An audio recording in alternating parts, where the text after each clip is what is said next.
Ito po, ang dami kong nabili na okra. This is lady's finger.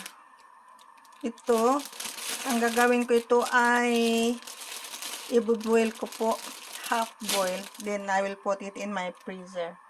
Yan o, nagbo-boil ako ng tubig. Tapos, ito hugasan ko lang, hindi ko na alisan ng ulo. Yan po. Ito po yung lady's finger natin. Anuhan natin. Hugasan natin. Yan po.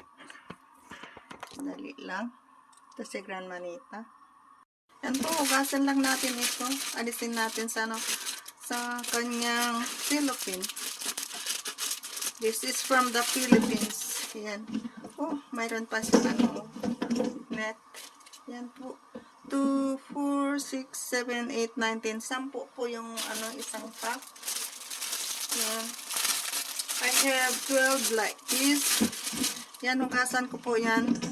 Then I will put it in my freezer. I have to half boil. Ang ganda ng ito oh. Maganda itago ito oh. So, let us cut. Then we will wash this with water. And, yan po. Yan po. Ano po ng, mayroon akong 10 na, 12 na pack. I have 12 pack of this one. Yan po.